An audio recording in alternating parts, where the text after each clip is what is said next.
Movie की शुरुआत में एक बच्ची पैदा होती है जिसका नाम एस्टेला होता है, लेकिन वो दूसरों से बिल्कुल अलग होती है। उसके बाल पैदाइश से ही दो हिस्सों में डिवाइड होते हैं। जहाँ भी वो जाती है लोग उसे घूर कर देखते हैं और उससे दूर रहते हैं। एस्टेला की माँ उसे हमेशा संभालने की कोशिश करती है, लेकिन एस्टेला के अंदर का गुस्सा और दर्द उसकी पर्सनैलिटी को बदल कर रख देता है। माँ उसे समझाती है कि तुम्हारे अंदर दो इंसान हैं, एक एस्टेला जो नर्म दिल और मासूम है और दूसरी क्रूएला जो तेज, चालाक और हद से ज्यादा खतरनाक हो सकती है। माँ चाहती थी कि एस्टेला हमेशा अपनी अच्छी साइड को चुने, लेकिन जिंदगी बार बार उसे ऐसे मोड़ पर लाकर खड़ा कर देती है जहाँ उसका गुस्सा उस पर हावी हो जाता है। स्कूल में पहले दिन ही हंगामा खड़ा हो जाता है। कुछ लड़के उसे तंग करते हैं मगर एस्टेला सीधा उनसे भिड़ जाती है। बस उसी दिन से उसके स्कूल रिकॉर्ड पर पहला दाग लग जाता है। दिन गुजरते हैं और एस्टेला की दुश्मनियां भी बढ़ती जाती हैं। इसी दौरान उसे एक छोटा सा प्यारा पपी मिलता है। एस्टेला उसे अपने घर ले आती है और उसका नाम बडी रखती है और फिर उसकी मुलाकात होती है अनीटा से, जो उसकी पहली और सच्ची दोस्त बन जाती है। लेकिन एस्टेला की मुश्किलें खत्म नहीं होती। स्कूल में वो नए नए कांड करती रहती है, जैसे प्रॉब्लम्स खुद उसका पीछा कर रहे हो। नतीजा ये निकलता है कि उसका स्कूल रिकॉर्ड शिकायतों से भर जाता है। आखिरकार प्रिंसिपल तंग आकर फैसला कर लेता है कि अब एस्टेला को स्कूल से निकाल दिया जाए, लेकिन उसकी माँ भी कम होशियार नहीं होती। वो एक जबरदस्त चाल चलती है। प्रिंसिपल के बोलने से पहले ही वो अनाउंस कर देती है कि एस्टेला को स्कूल से निकाला नहीं जा रहा, बल्कि वो खुद उसे स्कूल से निकाल रही है ताकि उसका रिकॉर्ड खराब ना हो। ये फैसला छोटा जरूर लगता है, लेकिन एस्टेला के मुस्तकबिल को बचाने के लिए बहुत बड़ा कदम था। एस्टेला और उसकी माँ लंदन की तरफ निकल पड़ती हैं। रास्ते में एस्टेला की माँ उसे बताती है कि लंदन जाने से पहले उन्हें एक पैलेस जाना है और अपनी रिश्तेदार से कुछ पैसे उधार लेने हैं। कुछ देर बाद वो एक ग्रैंड और मिस्टीरियस पैलेस में पहुंच जाते हैं, जहां अमीर जादियों की पार्टी चल रही होती है। ये पैलेस बैरोनेस का होता है, जो एक पावरफुल और एलीट फैशन डिजाइनर होती है, जिसका इन्फ्लुएंस पूरी सोसाइटी पर होता है। एस्टेला की माँ उसे गाड़ी में रहने को कहती है और उसे अपना एक कीमती नेकलेस पहना देती है और अपनी रिश्तेदार से मिलने चली जाती है। लेकिन एस्टेला हमेशा की तरह खुद पर कंट्रोल नहीं कर पाती और चुपके से पैलेस के गेट की तरफ जाने लगती है। तभी उसे केक वाला टेबल नजर आता है। वो टेबल के नीचे छुपकर महल के अंदर घुस जाती है और वहाँ एक ऐसी दुनिया देखती है जहाँ फैशन, ग्लैमर और पावर का राज होता है। एक बहुत बड़ा फैशन इवेंट चल रहा होता है जहाँ हर चीज परफेक्ट और फ्लॉलेस लगती है। एस्टेला को ये सब बहुत ज्यादा पसंद आता है क्योंकि वो बचपन से फैशन डिजाइनर बनने का सपना देखती थी। इसी दौरान उसका पपी बडी भाग जाता है और पैलेस के सिक्योरिटी डॉग्स उसके पीछे पड़ जाते हैं। एस्टेला अपने पपी को बचाने के लिए भागती है और उन कुत्तों को चकमा देकर महल से बाहर आ जाती है। और इसी दौरान उसकी नजर अपनी माँ पर पड़ती है, जो बैरोनेस के साथ क्लिफ के बिल्कुल एज पर खड़ी होती है। एस्टेला कुत्तों से डरकर जमीन पर लेट जाती है, मगर वो डॉग्स एस्टेला को छोड़कर उसकी माँ को पैलेस से गिराकर मार देते हैं। पल भर में एस्टेला की दुनिया उसकी अपनी ही गलती से तबाह हो जाती है। सभी लोग पैलेस से बाहर आ जाते हैं। बैरोनेस झूठ बोलती है कि एस्टेला की माँ ने सुसाइड किया है। एस्टेला बैरोनेस को अपनी माँ के खिलाफ झूठ बोलते हुए सुन लेती है। फिर गार्ड्स एस्टेला को ढूंढने लगते हैं, मगर एस्टेला वहाँ से भाग जाती है और किसी तरह एक ट्रक के ऊपर चढ़ जाती है। लकीली वो ट्रक भी लंदन की तरफ जा रहा होता है और कुछ ही घंटों बाद वो लंदन पहुँच जाती है। वो सीधा एक फाउंटेन के पास जाती है, वही फाउंटेन जहाँ उसने कभी अपनी माँ के साथ आने का प्रॉमिस किया था। जब वो अपना नेकलेस देखती है तो वो भी उसके गले में नहीं होता, क्योंकि वो नेकलेस बैरोनेस के महल में गिर गया था। ये देखकर वो और भी ज्यादा रोने लगती है, क्योंकि वो नेकलेस उसकी माँ की आखिरी निशानी थी। अगली सुबह जब उसकी आंख खुलती है तो उसे दो चोर नजर आते हैं। एक का नाम हॉरिस होता है और दूसरा जैस्पर। दो छोटे चोर जो चोरी करके अपनी जिंदगी गुजार रहे होते हैं। वो समझ जाते हैं कि ये भी उनकी तरह होमलेस है। तभी पुलिस वहाँ आ जाती है और वो दोनों वहाँ से भाग जाते हैं। एस्टेला भी मजबूरन उनके पीछे जाती है। उनके घर जाने का रास्ता बिल्कुल आसान नहीं होता। एस्टेला पपी का पीछा करते हुए किसी तरह जैस्पर और हॉरिस के घर पहुँच जाती है। तब जैस्पर उसे ऑफर देता है कि तुम हमारी टीम में आ जाओ। जैस्पर का प्लान होता है कि एस्टेला के मासूम चेहरे से लोगों को और ज्यादा लूटा जा सकता है। एस्टेला का हमेशा से सपना था फैशन डिजाइनर बनने का, लेकिन एस्टेला के पास कोई और ऑप्शन नहीं होता और वो उनकी गैंग ज्वाइन कर लेती है। सबसे पहले वो अपनी पुरानी आइडेंटिटी को छोड़ देती है। वो अपने बाल ब्लैक और व्हाइट से ट्रांसफॉर्म करके एक बोल्ड और डेंजरस लुक अपना लेती है। 10 साल के बाद एस्टेला और भी ज्यादा चालाक बन चुकी होती है। हॉरिस बहुत मोटा हो चुका होता है। अब वो एक फैमिली बनकर लंदन में चोरियां करते हैं। हॉरिस का पपी भी एक चोर होता है और सबसे इम्पोर्टेंट रोल निभाता है। लेकिन उनकी हर प्लानिंग के पीछे एस्टेला का क्रिएटिव माइंड होता है, जो उनके डिस्गाइजेस और कॉस्ट्यूम्स डिजाइन करता है। उनका गैंग लंदन में एक लेजेंड बन जाता है। लेकिन इतनी सक्सेस के बावजूद एस्टेला हमेशा से हाउस ऑफ बैरोनेस में काम करना चाहती थी। एस्टेला को लगता है कि वो अपनी जिंदगी में कोई बड़ा बड़ा काम करने के लिए बनी है। एक दिन जब स्टेला का बर्थडे होता है, तब जैस्पर उसे लंदन के बड़े लिबर्टी फैशन स्टोर का अपॉइंटमेंट लेटर देता है, जहां उसे एक छोटी सी जॉब करनी होती है। स्टेला को यकीन नहीं होता कि अब वो वहां पर काम करेगी जहां बैरोनेस का इन्फ्लुएंस होता है। यहाँ से स्टेला का फैशन वर्ल्ड से रिश्ता दोबारा जुड़ जाता है। इस स्टोर में सिर्फ मिलियनेयर्स शॉपिंग करने आते थे, लेकिन स्टेला भी कोई छोटा काम नहीं करती थी। वो एक क्लीनर के तौर पर स्टोर में काम शुरू करती है, लेकिन उसके आइडियाज और क्रिएटिविटी उसे आम लोगों से अलग बना देते हैं। वो अपने बॉस को डिस्प्ले डिजाइन के सजेशंस देती है, लेकिन वो हर बार उसे इग्नोर कर देता है। एक दिन स्टेला से कुछ गलती हो जाती है, इसलिए सजा के तौर पर उसका बॉस उसे पूरे लिबर्टी की सफाई करने का ऑर्डर देता है। सफाई करते करते रात हो जाती है। तब तक सभी लोग घर जा चुके होते हैं। तब स्टेला वाइन लेकर पूरे स्टोर में राउंड लगाती है, फिर डिस्प्ले वाले रूम में जाती है और उसे अपनी मर्जी से चेंज कर देती है, फिर वहीं पर सो जाती है। सुबह जब लोग वापस आते हैं तो वो एक शॉकिंग और रेवोल्यूशनरी फैशन डिस्प्ले देखते हैं जो पूरी इंडस्ट्री को हिला देता है। उसी दिन बैरोनेस खुद स्टोर आती है, जो स्टोर की ओनर होती है। मैनेजर को लगता है कि बैरोनेस डिस्प्ले को इस हालत में देखकर उसे नौकरी से निकाल देगी, लेकिन बैरोनेस को इस तरह का डिस्प्ले बहुत ज्यादा पसंद आता है। वो स्टेला के टैलेंट से इम्प्रेस होकर उसे हाउस ऑफ बैरोनेस में जॉब ऑफर करती है। स्टेला ये ऑफर एक्सेप्ट कर लेती है, लेकिन उसका असली दुश्मन भी अब उसके बहुत करीब आ चुका होता है। अगले दिन स्टेला हाउस ऑफ बैरोनेस पहुंच जाती है, जो लंदन का सबसे बड़ा फैशन ब्रांड होता है। तभी वहां पर बैरोनेस आती है और सबसे कहती है कि उसे एक अच्छा सा डिजाइन चाहिए जो वो एक शो में पहन कर जाने वाली होती है। स्टेला को भी एक अच्छा सा डिजाइन बनाना होता है। कुछ देर बाद सब डिजाइन्स रेडी हो जाते हैं, लेकिन बैरोनेस को एक भी डिजाइन पसंद नहीं आता, मगर स्टेला का डिजाइन उसे सबसे डिफरेंट लगता है और वो उसका प्रमोशन कर देती है। अगले दिन बैरोनेस स्टेला को अपना पर्सनल डिजाइनर बना लेती है। बैरोनेस को स्टेला के डिजाइन्स बहुत ज्यादा पसंद आते हैं और वो समझ जाती है कि स्टेला के पास टैलेंट तो है। एक दिन स्टेला बैरोनेस के पास वो नेकलेस देखती है जो उसकी माँ का था। जब वो उसके बारे में पूछती है तो बैरोनेस बताती है कि ये नेकलेस उसका था और इस नेकलेस को उसकी एक नौकरानी ने चुरा लिया था। वो बताती है कि बाद में वो नौकरानी पैलेस से गिरकर मर गई। स्टेला समझ जाती है कि बैरोनेस झूठ बोल रही है, क्योंकि ये नेकलेस उसकी माँ का था और वो हर हाल में उसे बैरोनेस से चुराना चाहती थी। इसी दौरान बैरोनेस का लॉयर आता है और उसे मीटिंग याद दिलाता है। बैरोनेस नेकलेस उतार कर एक बॉक्स में रख देती है। स्टेला ये सब देख रही होती है। काम करने के बाद स्टेला फाउंटेन पर जा बैठती है, जहाँ थोड़ी देर बाद जैस्पर और हॉरिस उसके पास आ जाते हैं, क्योंकि वो जानते होते हैं कि मुश्किल वक्त में स्टेला हमेशा वहीं आकर बैठती है।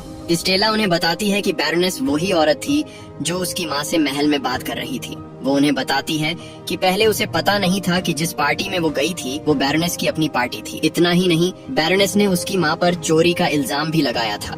स्टेला डिसाइड कर लेती है कि वो अपनी माँ का नेकलेस बैरोनेस से जरूर चुराएगी। तीनों मिलकर व्हाइट एंड ब्लैक बॉल नाम की पार्टी में नेकलेस चुराने का प्लान बनाते हैं, जो बैरोनेस के महल में होने वाली होती है। प्लान का पहला पार्ट ये होता है कि स्टेला सिक्योरिटी सिस्टम, कैमरास की लोकेशंस, गार्ड्स की पोजीशंस और बैरोनेस के सोने के स्केड्यूल की इंफॉर्मेशन इकट्ठी करेगी। उसे पता चलता है कि बैरोनेस दिन में सिर्फ 9 मिनट्स के लिए सोती है। दूसरा हिस्सा सिक्योरिटी सिस्टम को डिसेबल करना और नेकलेस को वॉल्ट से चुराना होता है, लेकिन उन्हें सबसे पहले किसी तरह सिक्योरिटी और बैरोनेस को भटकाना होगा ताकि स्टेला गार्ड से वॉल्ट की चाबी चुरा सके। और बैरोनेस को भटकाने का सिर्फ एक ही तरीका था कि कोई उससे ज्यादा खूबसूरत और स्टाइलिश नजर आए। इसीलिए स्टेला डिसाइड करती है कि पार्टी में वो सबसे खूबसूरत बनकर जाएगी। तब जैस्पर उससे कहता है कि इस तरह तो बैरोनेस उसे पहचान लेगी। तब स्टेला बताती है कि वो पार्टी में नहीं जाएगी, बल्कि क्रुएल्ला पार्टी में जाएगी, जिसे वो पहचान नहीं पाएगी। प्लान पर काम शुरू हो जाता है। पार्टी वाला दिन आ जाता है।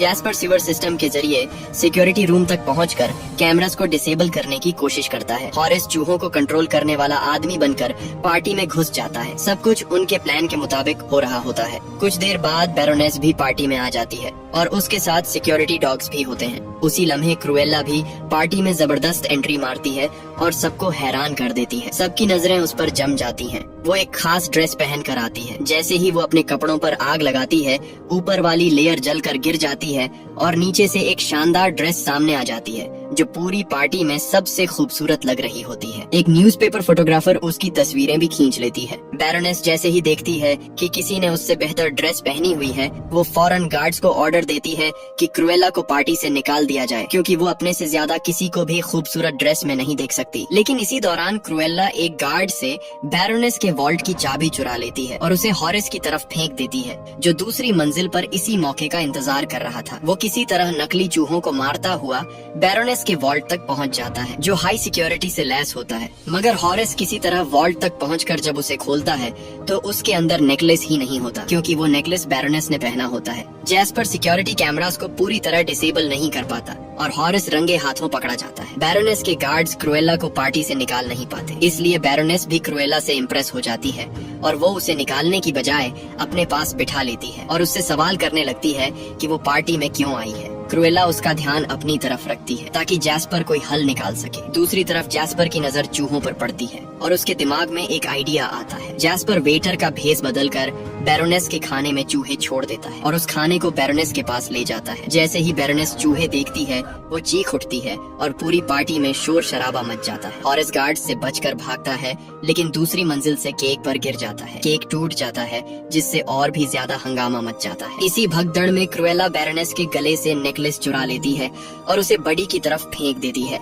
जो टेबल के नीचे छुपा होता है। लेकिन बैरोनेस भी बडी के मुंह में नेकलेस देख लेती है। वो फौरन अपनी विसल निकाल कर बजाती है। ये वही विसल होती है जो सालों पहले उसकी माँ की मौत के वक्त बजाई गई थी। विसल की आवाज सुनते ही बैरोनेस के खतरनाक डॉग्स बडी के पीछे भागते हैं। इसी लम्हे क्रुएला को याद आता है कि उसकी माँ की मौत के वक्त भी उसने यही आवाज सुनी थी। अब उसे यकीन हो जाता है कि उसकी माँ की मौत के पीछे वो खुद नहीं थी। असल में बैरोनेस ने विसल बजाकर अपने डॉग्स को उसकी माँ पर अटैक करने का ऑर्डर दिया था और इसी तरह उसकी माँ को महल से गिराकर मार दिया गया था। क्रुएला और जैस्पर पार्टी से भागने लगते हैं। तभी वो देखती है कि बडी से नेकलेस गिर गई है और बैरोनेस का कुत्ता उसे निगल गया है। तीनों पार्टी से बाहर आ जाते हैं। तब क्रुएला एक गाड़ी चुरा कर ले आती है और तीनों वहाँ से भाग जाते हैं। स्टेला अंधाधुंध ड्राइविंग कर रही होती है। वो किसी तरह गाड़ी को रोकने में कामयाब हो जाती है, मगर वो गुस्से और दुख से भर चुकी होती है क्योंकि उसे पता चल गया होता है कि उसकी माँ का कत्ल हुआ था। क्रुएला अब हर हाल में बदला लेना चाहती थी। अगले दिन क्रुएला अपनी तस्वीर न्यूज़पेपर में देखती है। तस्वीर के नीचे फोटोग्राफर का नाम अनीटा लिखा होता है जो उसकी बचपन की दोस्त थी। क्रुएला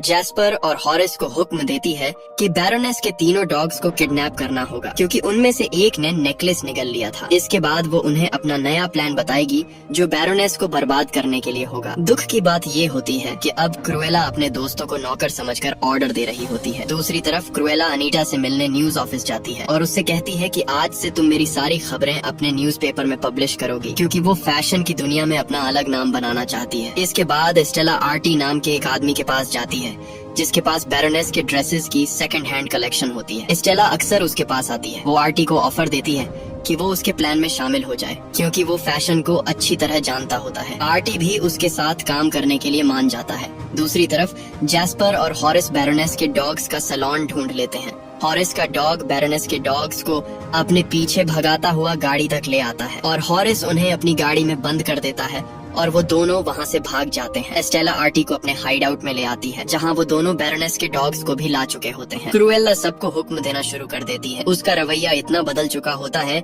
कि वो जैस्पर और हॉरेस को अपना नौकर समझने लगती है। वो कहती है कि क्रुएला बहुत अरसे से उसके अंदर छुपी हुई थी और अब टाइम आ गया है कि वो लीडरशिप संभाले। लेकिन क्रुएला अब भी बैरोनेस हाउस में स्टेला बनकर जाती है क्योंकि वो बैरोनेस के और ज्यादा करीब होना चाहती थी ताकि वो उसकी हर मूव पर नजर रख सके। लेकिन बाहर वो क्रुएला बनकर हर जगह बैरोनेस का पीछा करने लगती है। जिस पार्टी में बैरोनेस जाती, क्रुएला उससे भी ज्यादा शानदार एंट्री करती। सब लोगों की नजरें उस पर जम जाती और अनीटा जबरदस्त तस्वीरें खींचती और आर्टिकल्स लिखती। दूसरी तरफ बैरोनेस की पॉपुलैरिटी कम हो रही होती है और वो किसी भी तरह से क्रुएला को रास्ते से हटाना चाहती थी। लेकिन क्रुएला उसकी हर पार्टी खराब करने आ जाती। वो बैरोनेस को उसी की गाड़ी में बंद कर देती है और गाड़ी के ऊपर खड़ी होकर अपना फैशन शो करती है। धीरे धीरे क्रुएला मीडिया में छा जाती है और बैरोनेस से सारी शोहरत छीन लेती है। बैरोनेस को समझ नहीं आता कि वो लोगों को कौन सा डिजाइन शो करे। एक बार जब बैरोनेस का सबसे बड़ा फैशन शो होता है तभी क्रुएला गार्बेज ट्रक से निकलकर एंट्री मारती है और वो आइकॉनिक फैशन शोज करती है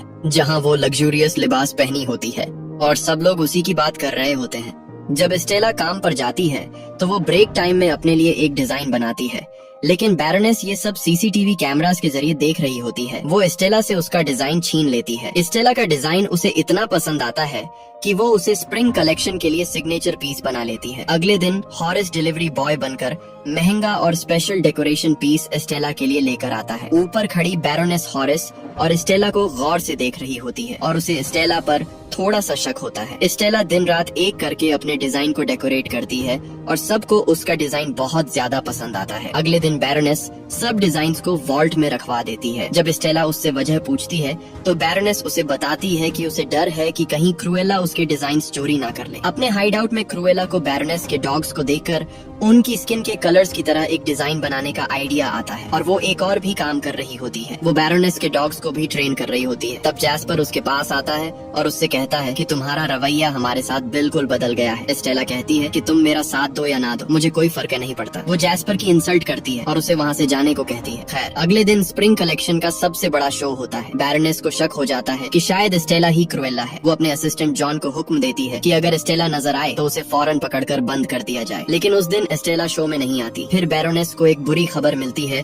कि वॉल्ट नहीं खुल रहा क्योंकि उसका ताला अटक गया है। तब स्प्रिंग कलेक्शन के लिए बड़े बड़े गेस्ट भी आ चुके होते हैं, इसलिए उनके पास टाइम नहीं होता और वो दरवाजे को काटने लगते हैं। कुछ देर बाद जब वॉल्ट का दरवाजा ओपन होता है तो बैरोनेस को एक और झटका लगता है। वॉल्ट में से हजारों कीड़े निकलकर उड़ने लगते हैं और सारे गेस्ट्स इनसे घबराकर बाहर भाग जाते हैं। जब बैरोनेस अपनी कलेक्शन को देखती है तो वो पूरी तरह से तबाह हो चुकी होती है और स्टेला के डिजाइन से कीड़े निकल रहे होते हैं, यानी ये सब स्टेला का ही प्लान था। और तब बैरोनेस समझ जाती है कि ये सब स्टेला ने किया है। जब बैरोनेस विंडो से देखती है तो बाहर फाउंटेन के पास एक जबरदस्त फैशन शो चल रहा होता है और ये सब क्रूएला ने अरेंज किया होता है। सारी मॉडल्स क्रूएला के डिजाइन पहन कर आती हैं और क्रूएला खुद एक ऐसा आउटफिट पहन कर आती है जिसका डिजाइन बैरोनेस के किडनैप डॉग से इंस्पायर्ड होता है और क्रूएला फैशन इंडस्ट्री में छा चुकी होती है। तब पुलिस वहाँ आकर शो बंद कर देती है, लेकिन बैरोनेस हॉरिस को पहचान लेती है क्योंकि वो पहले डिलीवरी बॉय बनकर आया था और उसे पहले भी क्रूएला के साथ पार्टीज में देखा होता है। हॉरिस का पीछा करते करते वो क्रूएला के हाइडआउट तक पहुंच जाती है। जब क्रूएला वापस आती है तो देखती है कि बैरोनेस अपने गार्ड्स के साथ उसका वेट कर रही है और उसने जैस्पर और हॉरिस को बांध कर रखा हुआ है। बैरोनेस धमकी देती है कि वो उसे जिंदा जलाकर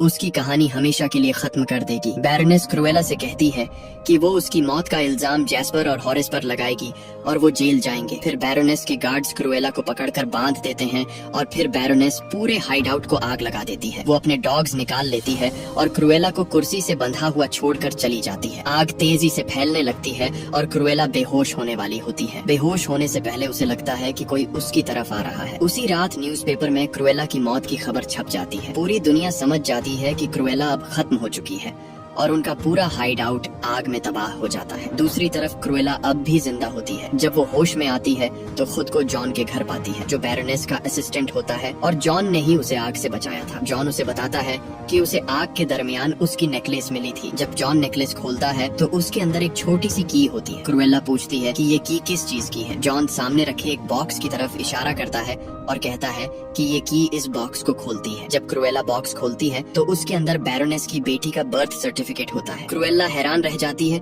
कि बैरोनेस की कोई बेटी भी है। तब जॉन एक बहुत बड़ा सीक्रेट रिवील करता है।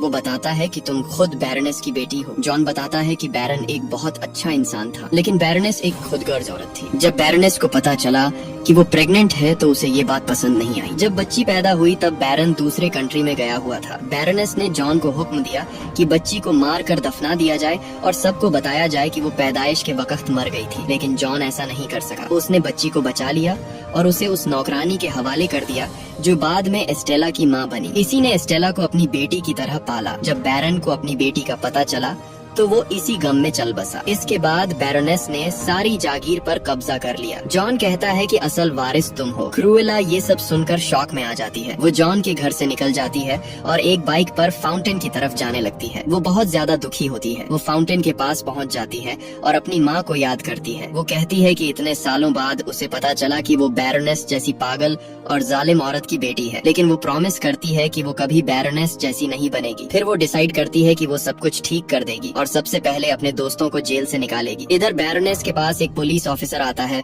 और उसे बताता है कि आग बुझाने के बाद भी क्रूएला की लाश नहीं मिली। इससे बैरोनेस समझ जाती है कि क्रूएला जिंदा है। जेल के अंदर जैस्पर और हॉरिस अपनी दोस्त की मौत पर उदास होते हैं। चाहे एस्टेला अब बदल चुकी थी, लेकिन एक टाइम था जब वो फैमिली की तरह रहते थे। तभी अचानक बाहर से एक जोरदार हॉर्न की आवाज आती है। एस्टेला एक गार्बेज ट्रक पुलिस स्टेशन के अंदर घुसा देती है और ट्रक में से हॉरिस का डॉग बाहर निकलता है और उसके मुंह में जेल का ताला खोलने वाला टूल होता है। इसी दौरान क्रुएला पुलिस की नजरों के सामने आकर ट्रक में भागने लगती है ताकि सारे पुलिस वाले उसका पीछा करें। जब पुलिस उसके पीछे भागती है तब जैस्पर और हॉरिस अपना सेल खोलकर भाग जाते हैं। बाद में क्रुएला उन्हें सड़क पर मिलती है और उन्हें साथ चलने को कहती है, लेकिन दोनों उसके साथ जाने से इनकार कर देते हैं क्योंकि वो उसके रवैये से तंग आ चुके होते हैं। तब क्रुएला उन्हें सच बताती है कि बैरोनेस उसकी असली माँ है। फिर वो उन्हें जॉन के घर ले जाती है और पूरी कहानी सुनाती है। वो कहती है कि वो दोनों उसकी असल फैमिली है और उसे उनकी मदद चाहिए। आखिरकार जैस्पर और हॉरिस उसका साथ देने के लिए मान जाते हैं। अब वो मिलकर बैरोनेस को तबाह करने के लिए एक नया प्लान बनाते हैं। प्लान पर काम शुरू हो जाता है। टीम किसी तरह बैरोनेस की पार्टी में आने वाले गेस्ट्स की लिस्ट निकाल लेती है। फिर एस्टेला और आर्टी सभी गेस्ट्स के लिए एक स्पेशल ड्रेस बनाते हैं और बैरोनेस की पार्टी में आने वाले सभी गेस्ट्स को एक जैसे ड्रेसेस भेजते हैं और कहते हैं कि पार्टी में यही आउटफिट पहनकर आना है। पार्टी की रात बैरोनेस पूरी तरह से तैयार होती है। वो गार्ड्स को वार्निंग देती है कि क्रुएला किसी भी वक्त आ सकती है। साथ ही वो डॉग्स वाली विसल भी अपने पास रखती है। जब गेस्ट्स आने शुरू होते हैं तो गार्ड सबको क्रुएला समझकर पकड़ने लगते हैं क्योंकि हर गेस्ट बिल्कुल क्रुएला जैसा नजर आ रहा होता है। इसी दौरान जैस्पर सिक्योरिटी ईयरपीस से तमाम गार्ड्स को लाइब्रेरी हॉल में जाने को कहता है। जैसे ही सब गार्ड्स अंदर जाते हैं हॉरिस दरवाजा बंद कर देता है और वो अंदर ही कैद हो जाते हैं। बैरोनेस मेहमानों का वेलकम करने बाहर आती है और देखकर दंग रह जाती है कि हर तरफ सिर्फ क्रुएला ही क्रुएला नजर आ रही है, जिससे असल क्रुएला को ढूंढना नामुमकिन हो जाता है। तब क्रुएला गेस्ट्स के बीच जाकर चुपके से उसके पीछे आती है और उसके हाथ से डॉग्स वाली विसल निकाल लेती है। इसके बाद वो वॉशरूम में जाती है और अपना भेस बदलकर दोबारा एस्टेला बन जाती है। फिर वो उसी जगह जाकर खड़ी हो जाती है जहाँ सालों पहले उसकी माँ बैरोनेस से मिलने आई थी। वो विसल और वो लम्हा याद करती है जहाँ से उसकी जिंदगी हमेशा के लिए बदल गई थी। फिर वो बैरोनेस की विसल निकालकर बजाने लगती है, जिससे सिक्योरिटी डॉग्स उस विसल की आवाज सुनकर एस्टेला की तरफ जाने लगते हैं और बैरोनेस भी उनके पीछे जा रही होती है। लेकिन जब बैरोनेस बाहर जाती है और जैसे ही एस्टेला को देखती है वो फौरन डॉग्स को उस पर हमला करने का हुक्म देती है ताकि उसका भी वही अंजाम हो जो उसकी माँ का हुआ था। लेकिन जैसे ही डॉग्स एस्टेला के पास पहुँचते हैं वो आराम से उन्हें बैठने का हुक्म देती है। हैरानी की बात ये होती है कि तीनों डॉग्स फौरन उसके पास बैठ जाते हैं। वजह ये होती है कि इन डॉग्स ने एस्टेला के साथ काफी टाइम गुजारा था और वो उसे पहचानने लग गए थे। एस्टेला बैरोनेस से कहती है कि वो महल से उसे निकालने आई है और उसकी जगह खुद लेने आई है। फिर वो नेकलेस में छुपी हुई की निकाल कर दिखाती है और बताती है कि इसी की ने वो बॉक्स खोला था जिसमें उसका बर्थ सर्टिफिकेट था और अब उसे पूरी सच्चाई का पता चल चुका है। इसी वक्त पुलिस भी वहाँ पहुँच जाती है क्योंकि क्रुएला ने पार्टी से पहले ही उन्हें इन्फॉर्म कर दिया था। दूसरी तरफ टीम अपने काम में लग जाती है। वो सभी गेस्ट्स को बाहर जाने को कहते हैं ताकि सब लोग अपनी आंखों से देख सकें कि बैरोनेस क्या करने वाली है। सब लोग बिल्कुल खामोशी से उनके पीछे आ जाते हैं और बैरोनेस को इस बात का अंदाजा तक नहीं होता। बैरोनेस प्यार का नाटक करती है और अपनी बेटी से कहती है कि वो उसे गले लगाना चाहती है क्योंकि वो उसे बहुत मिस करती थी। वो धीरे धीरे अपनी बेटी के करीब आती है। जैसे ही वो उसे गले लगाती है बैरोनेस अचानक अपनी बेटी को धक्का देकर नीचे गिरा देती है, लेकिन इस बार सब कुछ लोगों के सामने होता है। बैरोनेस झूठ बोलने की पूरी कोशिश करती है और कहती है कि वो मुझे मारना चाहती थी, लेकिन इस बार उस पर कोई यकीन नहीं करता। इसीलिए बैरोनेस को फौरन गिरफ्तार कर लिया जाता है और उसे कत्ल के जुर्म में जेल भेज दिया जाता है। लेकिन एस्टेला ने पहले ही अपनी पूरी प्लानिंग कर रखी थी। जब बैरोनेस ने उसे धक्का दिया था तब एस्टेला के ड्रेस के अंदर एक खास तरह का छोटा पैराशूट था जिससे वो समुद्र में आसानी से लैंड कर गई और टीम ने उसे रेस्क्यू कर लिया। मगर दुनिया समझने लगती है कि एस्टेला मर चुकी है। कुछ टाइम बाद एस्टेला का फ्यूनरल होता है। उस फ्यूनरल में क्रुएला भी शामिल होती है, बिल्कुल उसी तरह जैसे ऑफिशियल रिकॉर्ड्स में लिखा गया होता है। इसके बाद वो बैरोनेस के महल में जाती है और उसकी सारी जायदाद पर कब्जा कर लेती है क्योंकि वो अब कानूनी तौर पर अपनी माँ की पूरी जायदाद की मालिक बन गई होती है। इस तरह क्रुएला न सिर्फ अपनी माँ का बदला लेने में कामयाब हो जाती है बल्कि बैरोनेस की ताकत और जायदाद भी हासिल कर लेती है। फिल्म के आखिर में पता चलता है कि सिक्योरिटी डॉग्स में से एक प्रेग्नेंट है और उसके पपीज पैदा होते हैं। उन पपीज में से एक रॉजर को दिया जाता है जो बैरोनेस का लॉयर था, मगर बैरोनेस ने उसे निकाल दिया था। रॉजर उसका नाम पोंगो रखता है। दूसरा पपी क्रुएला की दोस्त अनीटा को दिया जाता है और वो उसका नाम पर्डिटा रखती है। यही पोंगो और पर्डिटा बाद में मशहूर फिल्म 101 डाल्मेशियंस के सेंट्रल डॉग्स बनते हैं। इसी के साथ ये कहानी खत्म हो जाती है। अगर आपको ये वीडियो पसंद आए तो वीडियो को लाइक और चैनल को सब्सक्राइब जरूर कीजिएगा और क्रुएला के लिए एक प्यारा सा इमोजी जरूर ड्रॉप करना।